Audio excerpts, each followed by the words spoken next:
안녕하십니까, 이혜란입니다. 예, 오늘 특별한 손님 모셨습니다. 예, 여러분들이 몇 번 접하신 적이 있을 텐데요. 그 일본의 통일일보 주간으로 활동하시는 우리 홍영 선생님 모셨는데요. 예, 그동안 그 리버티 코리아 이혜란 TV 이 애청자들께서 아주 좋아하시는 분이시죠. 저희 리버티 코리아 포스트와 일본의 통일일보는 자매집니다. 오늘 특별히 모셨는데요. 네, 말씀 나눠보도록 하겠습니다. 선생님 안녕하십니까? 네, 안녕하십니까? 예, 또 이번에 그 통일일보에서 한국의 언론들도 별로 하지 않았던 그 건국절 특집을 아주 잘 하셨던데요. 예. 이번에 그 이혜란 대표님이 주신 그 건국절 예. 특별 사설 칼럼을 저희가 그것뿐만 아니라 정말 감사합니다. 뭐 그것뿐만 아니라 뭐 이영훈 교수님 인터뷰도 이제 건국 70주년이기 때문에 네. 이제 건국 70주년 결국 이제 저희가 건국혁명 정신으로 돌아가자는 그런 취지를 만들어야 되는데 참 그런 취지로 말씀을 명확하게 해주시는 분들이 별로 안 계셨어요. 그런데 그 이승만 학당을 만드셔서 교장하신 이영훈 죄송합니다. 이영훈 교장님께서 그러니까 이승만 학당을 취재하러 갔다가 취재가 끝난 다음에 이제 따로 인터뷰를 잠깐 하는데 여러 가지 말씀하시면서 그 우리가 그 뭐랄까 폐쇄적인 민족주의, 폐쇄적인 민족주의 때문에 세계로 널리 나가지 못한다는 것을 지적하시면서 한국 사람들이 지금 가장 당면한 지금 건국 70주년 우리가 당면한 문제 중에 하나가 그분은 반일 종족주의를 돌파하라 이런 말씀을 하셨어요. 반일 종족주의. 그러니까 듣고 보니까 그럴듯하네요. 이 폐쇄적인 민족주의가 지나쳐서 특히 한국인의 그 폐쇄적 민족주의를 그 공산주의자들이 한일 관계를 이간시키는 반일에 철저하게 이용해 오신 그 점을 지적하시면서 우리가 이게 민족주의에서 후퇴해서 종족주의화 된 것이 아니냐 하는 그런 지적을 해주셨어요. 아주 좋은 인터뷰였고 아마 그것으로 그 앞으로 방송 활동 같은 걸 하시는 것도 아는데 그래요? 제가 그래서 먼저 양해를 구하고 어차피 한국에서 그런 활동을 하실 거니까 일본말로 한번 그런 문제를 지적하겠습니다라고 말씀을 드렸더니 쾌히 응낙해 주셔서 저희 특집에 그것을 썼습니다. 그리고 이제 또 한 가지 특집은 이제 저희가 그 쉽게 말해서 요즘 이제 뭐 똑같은 이야기인데 지금 뭐랄까 한국인들은 한반도 내에서 만 세상을 보잖아요. 근데 이제 한국은 그 지구 전체로 보면 한국은 한쪽 구석에 있는 나라지. 저희가 뭐 세계 중심은 아니거든요. 그런 것에 대해서 한국에서 이제 아직 자각들이 없는데 그런 것을 날카롭게 지적하고 문제 제기하시는 또 국내 전문가들 의견이 있으셔서 그것이 이제 트럼프 시대 트럼프 혁명과 또는 저희가 20세기 후반에 이제 다 한번 저희가 혼란을 겪고 나서 지금 새로운 질서를 잡아가는 과정에 대한 뭐 여러 미국에는 이런 거를 소개를 해주셨어요. 이충국 박사님이 국제정치 해주셔서 유명하시죠. 그것도 저희가 넣고 잘 좋았더라고요. 그것도 넣었고 그것은 이제 저희가 지금부터 이제 패러다임이 바뀌기 때문에 새로운 패러다임을 우린 지금 한국에서는 많은 사람들이 중국이 이제 미국 대신 슈퍼파워가 되는 게 아니냐 이런 착각들을 하시는데 그게 아니다. 특히 이제 서울서 보시면 한국은 역사상 가장 그 친중파, 종중파가 가장 많은 시대예요. 지금이. 지금 그렇죠. 저는 그렇게 봅니다. 맞습니다. 밖에서 보면 그렇습니다. 그게 아니다라는 것을 그래서 마침 좋은 강연이 있어서 저희가 그걸 소개를 했습니다. 예. 그리고 이제 저희 한국의 현대사의 터부를 하나 지적을 했습니다. 그러니까 건국 70년 만에 어떻게 해서 저희가 그 자유민주주의와 반대되는 주장을 하는 쪽으로 레짐 체인지가 됐느냐. 예, 그렇죠. 지금 그렇게 돼 있죠. 예, 그 점을 이제 쭉 원인을 살피는 중에 딱 하나만 고르라면 광주 5.18이다. 5.18. 예. 그, 뭐랄까, 현대사의 역사가들에 의해서 그 진상에 대한 연구 자체를 금지하는. 그러네요. 8.15가 한국의 레짐을 바꿨는데, 거꾸로 해서 5.18이 또 한국의 레짐을 바꿨네요. 그래서 그 과학적인 학문적인 연구 자체를 봉쇄하고 정치적으로 더군다나 그것을 민주화로 바꿀 때는 그 김영삼 전 대통령이 헌법이 금지하는 소급 입법을 통해서 그런 작업을 했거든요. 그러니까 지금 법치를 결정적으로 짓밟은 그 시작을 찾으려면 그 김영삼 대통령이 그 소급 입법을 한 거. 민주화 보상 그거죠? 그것을 자신의 정치적 공경을 모면하기 위해서 소급 입법을 만드는 그것이 이제 그때부터 헌법을 우습게 짓밟는 풍조가 만연을 하게 됐다. 그런 점에서 그 문제를 다루셨군요. 그 문제를 우리 한국의 법치와 아니면 국민 갈등, 분열이 결정적이 된 계기를 찾으려면은 특히 저희가 이제 제가 납득 못하고 개인적으로 분노하는 것은 그 5.18 때 북한군이 광주를 침략했다는 수많은 증언이 있는데 그 증언에 대한 검증을 원천적으로 봉쇄를 했거든요. 이런 것이 어떻게 학문의 자유가 보장된 나라에서 있을 수 있는 소리냐.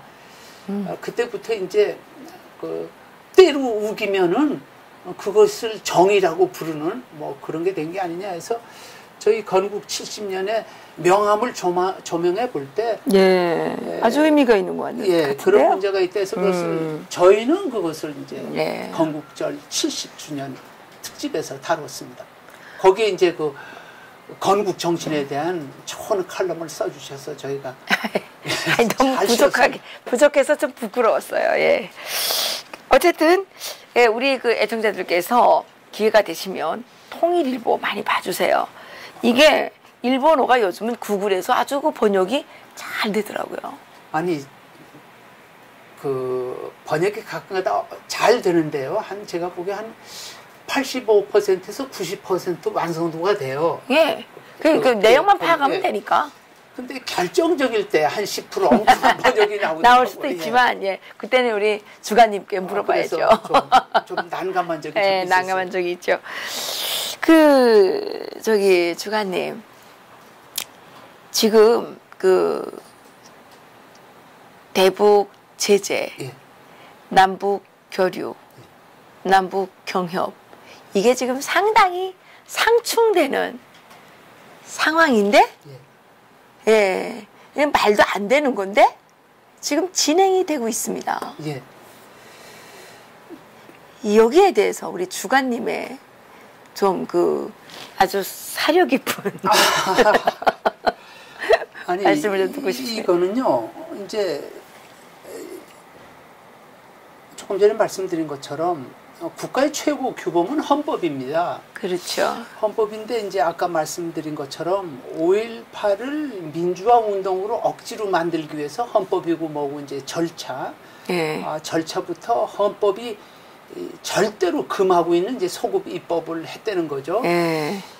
그 이후에 그러면 그 다음 정권에서 무슨 일이 벌어졌냐면은 잘 아시는 6.15 공동선언. 6.15 공동선언 6.15 했죠. 공동선언은 명백하게 헌법이 금하는 것을 주장을 하고 있습니다. 즉, 그 헌법 위에 공동선언을 놨다 이거죠. 이제 아까 말씀드린 반일 종족주의라는 말을 해도 할 수 없는 것이 이 민족주의가 이성적인 민족주의는 본래 극약입니다. 제가 전에도 말씀드린 것처럼 네. 굉장히 조심스럽게 다뤄야 됩니다. 민족주의는 잘못하면 파시즘으로 바로 달려갑니다. 그렇죠. 예, 그런데 남북이 합의했다는 이유 하나만으로 6.15 공동선언을 헌법 위에다 놨습니다. 헌법 아래서는 6.15 공동선언은 결코 존재할 수가 없습니다. 근데 이분들이 헌법 위에다가 6.15 공동선언을 올려놨다는 거죠. 여기서 대한민국의 법치는 다 흔들립니다.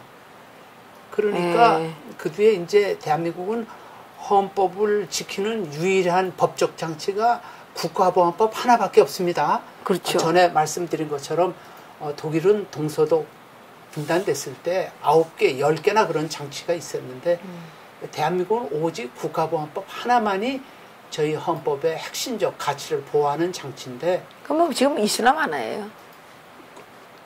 그렇게 지금 말씀하신 대로 그걸 형해화시킨 것이 바로 헌법 위에 선언을 올려놨다는 거죠. 6.15 공동선언입니다. 이제 그 뒤에 이제 뭐 이왕 말씀하셨으니까 6.15 공동선언에서는 이제 그런 협력과 낮은 단계 연방제 운운하는 그 마치 헌법을 금지사항을 피하기 위해서 아슬아슬한 그런 말장난을 했죠. 그랬죠. 그건 명백히 헌법 위반입니다. 그런데 그 뒤에 이제 14선언. 14선언. 14선언을 이제 노무현 임기 종료 4개월을 앞두고 가석을 그랬죠. 했습니다. 10월에. 근데 14선언의 이제 치명적인 게 뭐냐면은 14선언의 내용을 말이죠. 당시에 그것을 만든 게 아마 지금 국정원장 하는 서훈 또는 그 앞에 당시에 이제 김만복 씨가 국정원장을 했고 이분들이 그걸 했는데 그 14선언의 합의 내용이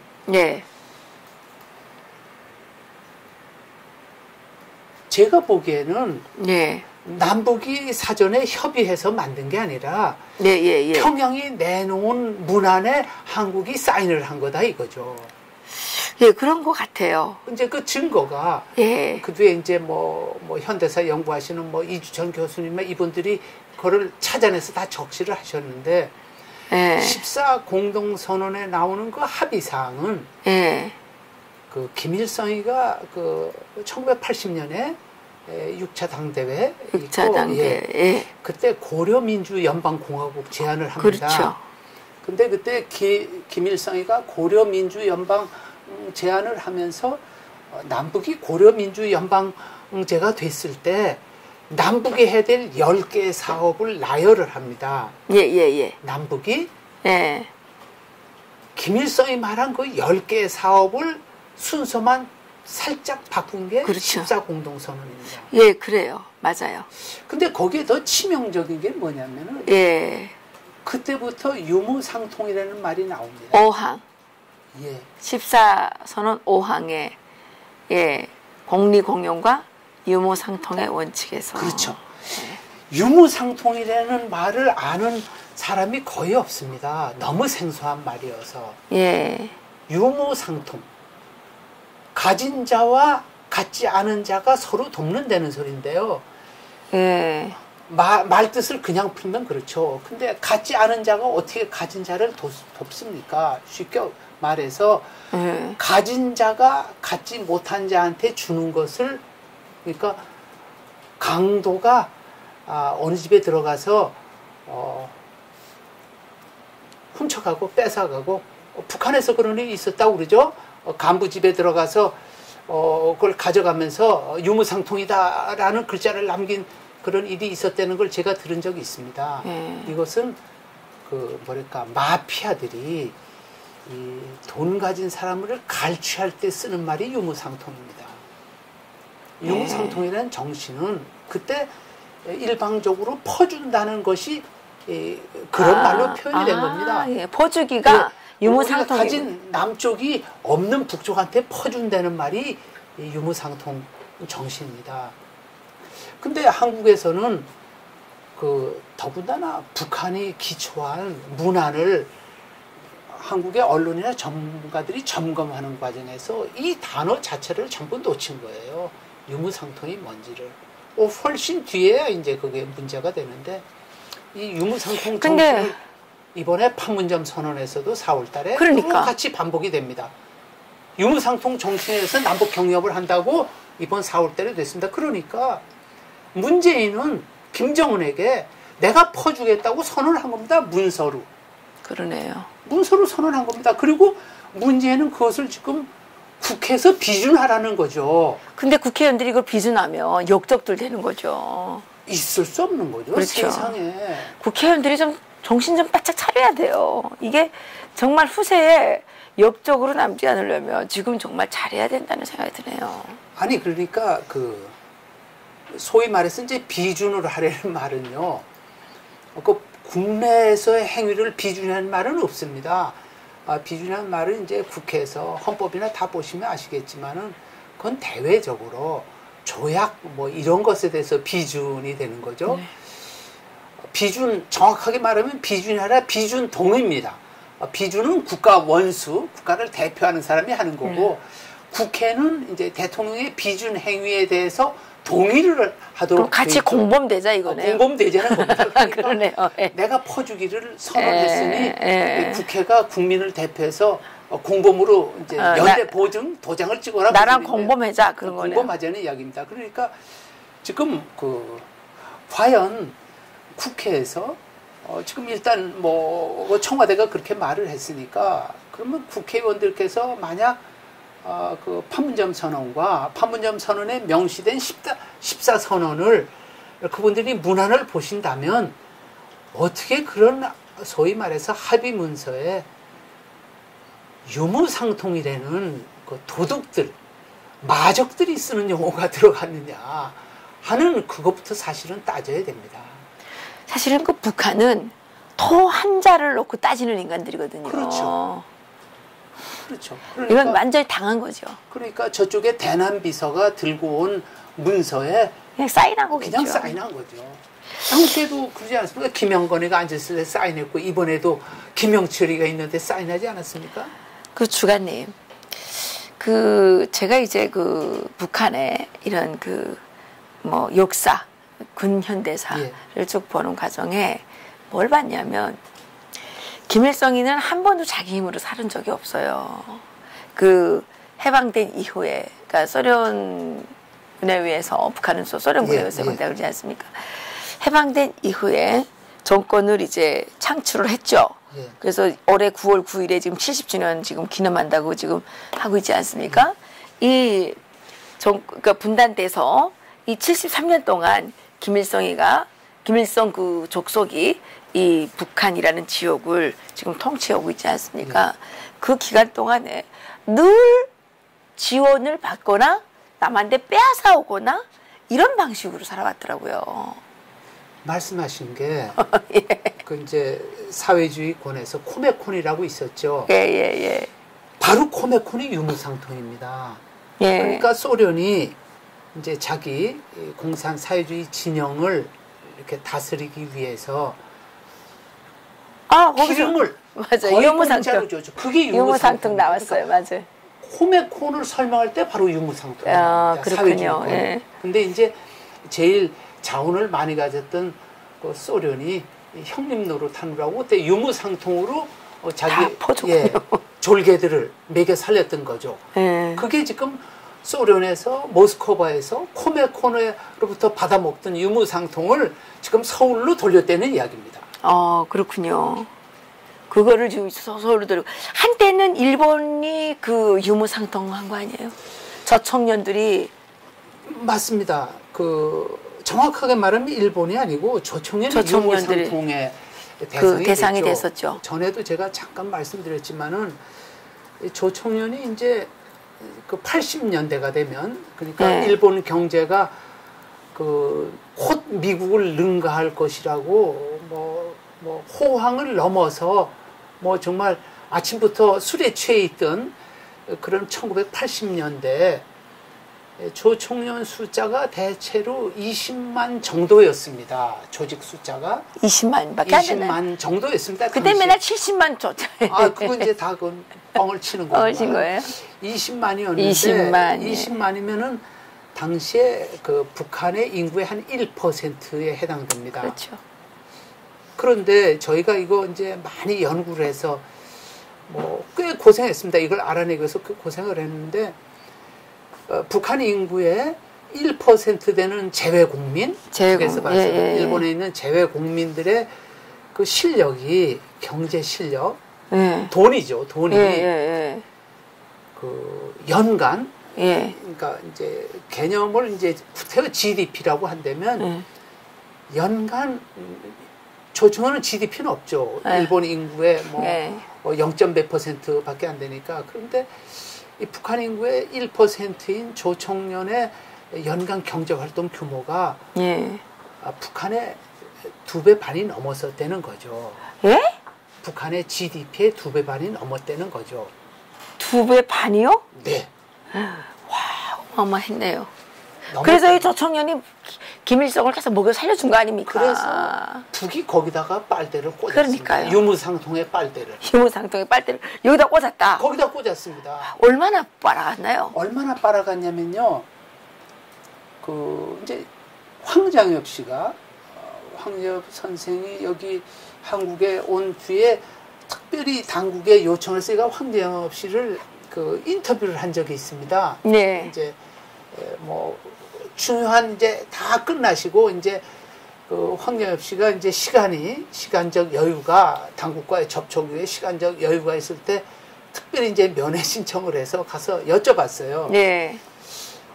그 일본에서 보기에는 그 김정일, 김일성이가 조총련한테 빨대를 꽂고 있는데, 네, 맞아요, 그렇죠. 네. 조총련한테 빨대를 꽂은 게 언제입니까 하고 제가 물어봤어요. 그랬더니 황장엽 선생 이야기가 나는 그거 잘 모릅니다. 그분은 뭐 정직하게 말씀하시는 분이잖아요. 내가 잘 모르는데 내가 그분 말씀에 제 기억에 79년에 당 비서가 됐습니다. 그러시더라고요. 네. 79년에 이제 그 비서국에 당 비서가 됐을 때는 이미 김정일이가 조총련 자금을 빨아다 쓰고 있었습니다. 맞아요. 라고 이야기하더라고요. 79년에. 그러니까 그 전부터겠죠. 84년부터 이제 북한이 하병법을 운영을 하죠. 그렇죠, 맞아요. 운영하는 게 84년에 하병법을, 그러니까 북한이 해외에서 이제 자금을 들여다가 합작 사업을 한다고 하병법을 만들었는데 그게 유명한 조조 하병입니다. 조조 하병이 뭐냐면은 북조선과 조총련의 하병이라 해서 조조 하병. 그러니까 실질적으로 법을 만들었지만 그것은 그 하병법에 의해서 해외에 어느 사업체나 다른 나라에서 어디서 투자가 없고 오직 조총련으로부터 그 뽑아올리기, 빨아먹기 위해서 법을 만든 거죠. 그게 하병법입니다. 근데 이제 결국 그 90년대가 되면서 일본이 거품병제가 터지면서 거품이 터지면서 이제 금융기관들이 다 펑크가 나고 그러죠.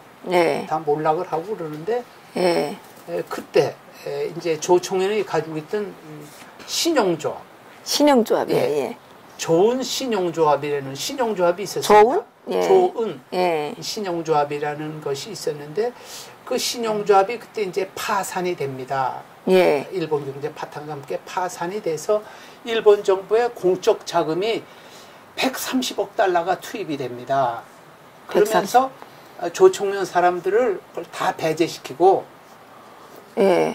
조총련의 자금줄인, 즉 평양에 빨대를 꽂은 자금줄인 그 좋은 신용조합 운영에서 일본 정부가 130억 달러를 넣었으니까 전부 배제시키고 이제 금융기관을 새로 만드는데 이제 완전히 없애지 않고요.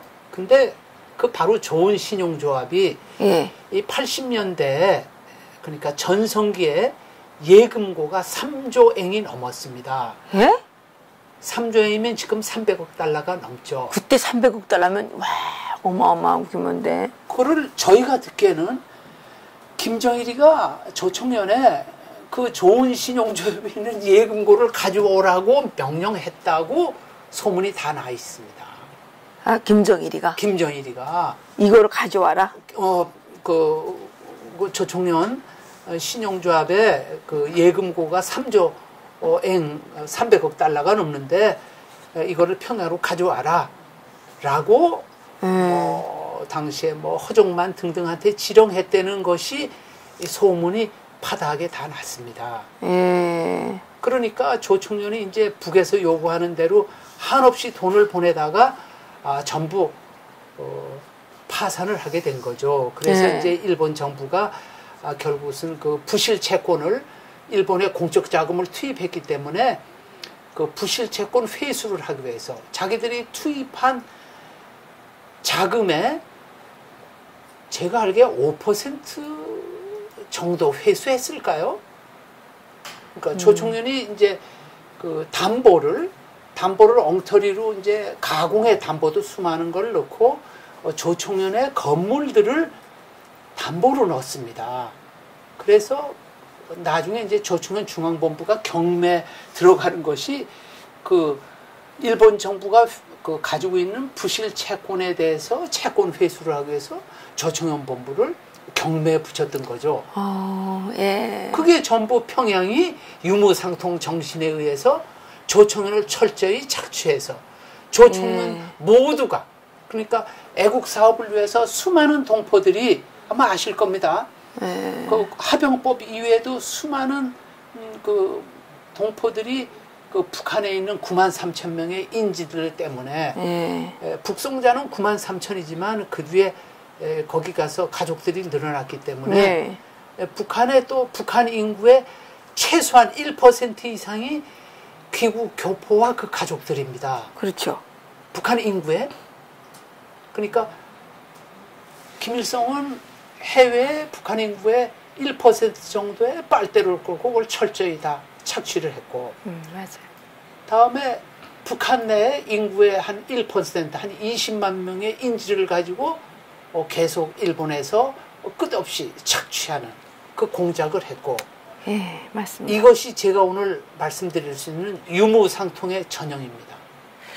근데요, 가만 보면 이 김일성, 김정일, 김정은, 특히 이제 김일성, 김정일 이자들은 그 인간의 그 관계, 그러니까 혈연 관계, 이거를 철저하게 이용해가지고 돈 뜯어내고 간첩 만들어서 파견해서 간첩질 시키고, 그 다음에 그 해외에 있는 이 이산 가족들 여기에다가 빨대를 꽂고 그 다음에 그 사람들을 또 간첩으로 만들거나 돈 뜯어내고 이 짓거리를 계속 했네요. 이게 인질 정치의 대표적이네요. 제가 이 점에 사실 제가 이제 데이터가 부족해서 말씀드리기가 참 조심스러운데 김일성이가 김정일이가 제2의 조총련을 만들려고 그랬습니다.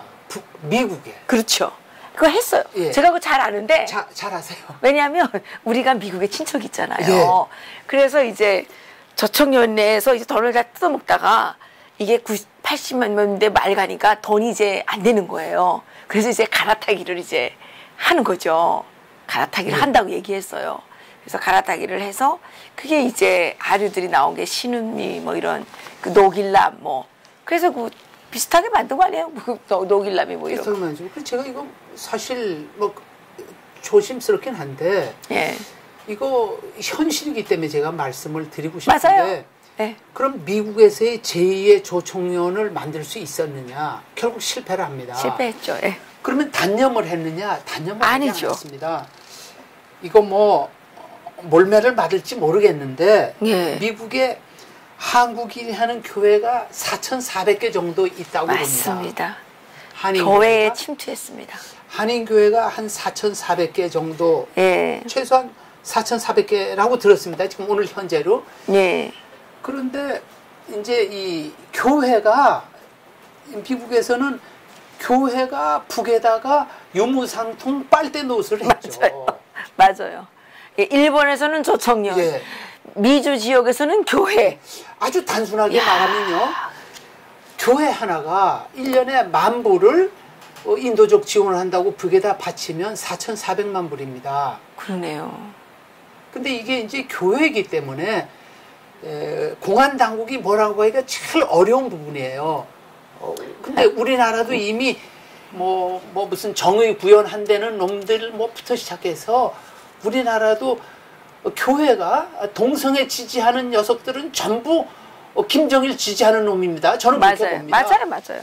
이놈들에 의해서 뭐 평양에 대학이 만들어지고 얼마나 많은 돈이 흘러갔습니까? 그래서 그 미국의 경우에는 뭐 죄송한 말씀이지만 4,400개의 교회가 절반이 북으로 10,000불씩 보냈어도 1년에 2,200만 불. 10,000불이야 뭐 $100씩 100명이 내면 10,000불이니까 뭐 주말에 100불이 모이는 교회도 있을 거고 한 달에 10,000불이 모이는 주말에 100만 불이 모이는 또는 한 달에 10,000불이 모이는 그러면 큰 교회가 1년에 10만 불씩 그렇게 사랑이라는 이름으로 그 유무상통에 빨려 들어갔다면은 이 부분이 저는 저희 현대사에 이것도 규명해야 될 그러니까 악의 체제를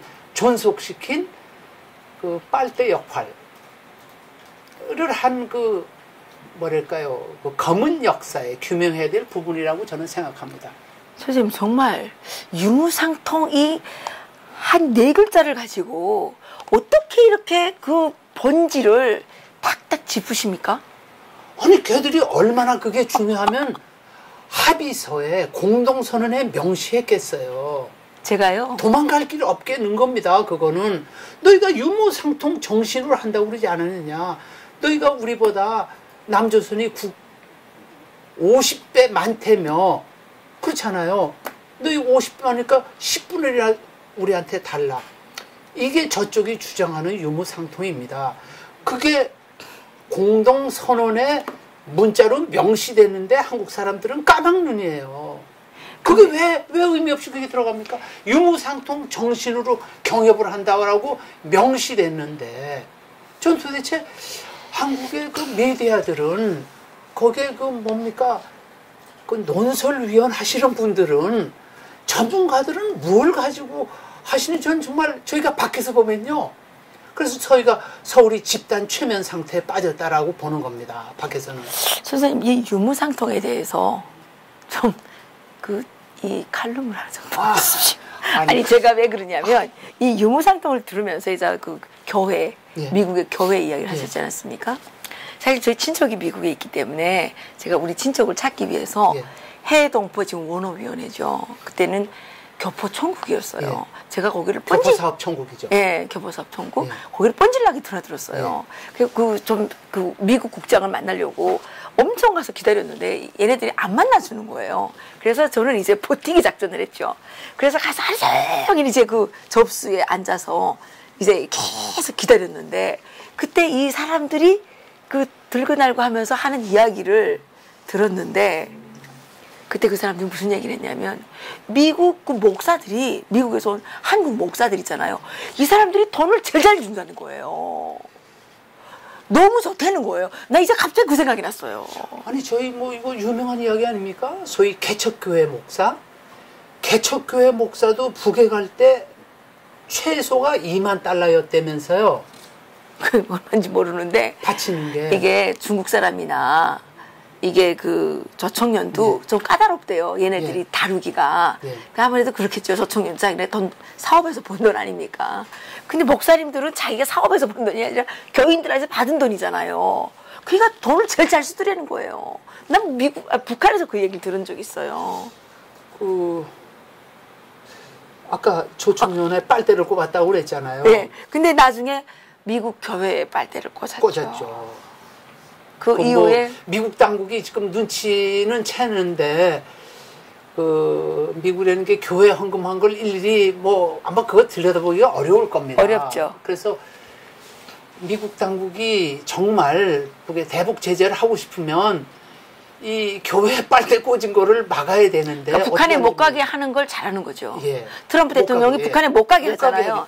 못 가게 하면 공식적으로는 못 붙일 거고 못 붙이죠. 뭐 누구를 통해서 보내는지는 모르겠지만 어쨌든 못 가게 하니까 조금 근데 그 노길남도 목사잖아요. 아, 노길남도 목사라 그러대요. 아, 그래요? 예. 그 목사래요. 예. 근데 어쨌든 김현환이라는 목사도 그 완전히 미주 자주사상연구소 소장인데 어떻게 그렇게 갑자기 김일성 그 찬양자가 됐는지. 뭐 그게 뻔하겠죠. 주로 목사가 어떻게 그래요? 약점 잡히면 그런 일이 벌어집니다.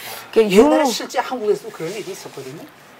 근데 어떤 일본 목사가 한국에 와서 열심히 이상한 짓을 하다가 약점이 잡힌다부터 그런 일을 안 했다는 말을 제가 들은 적이 있어요. 그래요. 예.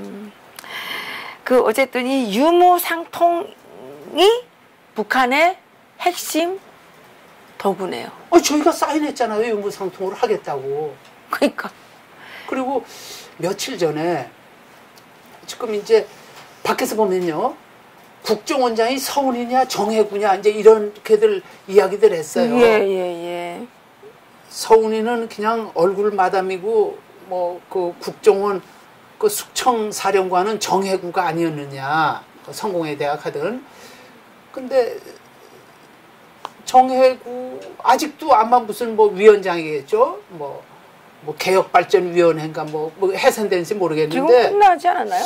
근데 얼마 전에 저희가 일본에서 뉴스를 보고 깜짝 놀랐는데 금년 1월 달에 그 샹하이 총영사로 갔던 박선원 총영사가 그 사람 이상하게 상근 특보로 돌아왔더라고요.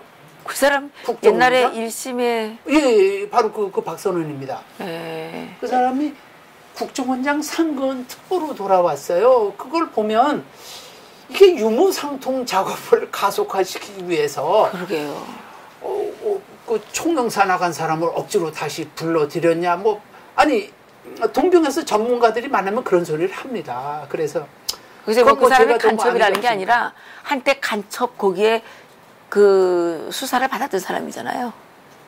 그러니까 이제 당시에 안기부에서 수사망이 글로 뻗어가니까 노무현 정권의 주사파들이 그렇죠. 국정원장을 잘랐다. 그렇죠. 김순규.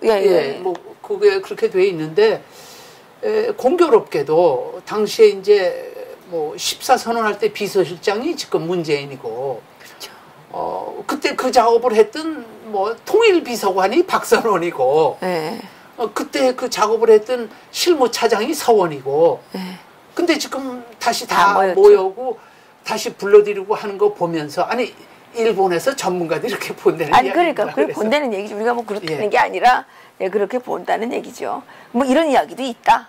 뭐 이게 뭐 유튜브니까. 유튜브니까. 근데 분명한 거는 이 유무상통, 북한의 유무상통. 혹시 미국에서 그 북한과 어떤 조약을 체결할 때 유무상통이라는 말은 절대로 넣으면 안 되는 거네요. 그러니까 이제 유무상통뿐 아니라 14선언이나 판문점 선언을 인용하거나 보증해서도 안 된다는 그렇겠네요. 이야기입니다. 왜냐하면 그러네요. 14선언과 판문점 선언의 핵심이 유무상통이거든요. 그러니까요. 야, 이게 유무상통이 이렇게 중요한 줄을 몰랐어요. 글쎄, 근데 왜 한국에서는 그거를 저도 몰랐어요. 분석하지 않으실지 몰랐어요. 이상했습니다. 주관님께서 이 유무상통의 이 역사를 좀 풀어주시면 좋을 듯 싶네요. 이 김일성이가 소련의 유무상통 빨대를 꽂았다가 또 조청년에 꽂았다가 그렇죠. 코메콘이라는 게 유무상통입니다. 사회주의권 유무상통. 그랬다가 거기에 괴뢰 정권들을 매겨 살리던 그 빨대가 다 이제 없어지니까 또 미국의 김대중 때부터 서울에다 빨대를 꽂은 겁니다. 그러니까 미국의 유무상통. 맞아요. 미국의 빨대가 또 이제 거의 고갈되니까 그때부터 한국의 빨대를 꽂은 거죠. 야, 이 유무상통. 와, 이거 정말. 그거 저 산적들이 쓰는 용어입니다. 그렇군요. 몰랐습니다. 나도 유무상통이라는 말을 잘 쓰면 안 되겠네. 산적 마피아들이 쓰는 용어입니다. 점잖은 사람은 결코 쓸 수 없는. 그렇군요. 있는 집과 훔쳐가자는 말이거든요. 정당화되는. 도둑들이 쓰는 말입니다. 산적들이. 근데 그것도 모르고 대한민국 국민은 4.27 선언에 환호했죠. 평화가 온다고 환호했죠. 우리가 얼마나 무식하고 얼마나 바보 같은 짓을 했는지, 자기들 돈주머니가 다 북한으로 통째로 넘어가는 줄 모르고 환호했던 지난날 우리가 정말 반성하고 반성하고 또 반성하고 정말 이 유무상통이라는 말은 이 역사책에 써서 아이들한테 넘겨줘야 되겠네요. 그거는 흑역사에 써야 됩니다. 그러니까 흑역사에. 흑역사에 써야 됩니다. 예. 선생님 오늘도 고맙습니다. 예, 감사합니다. 수고하셨습니다.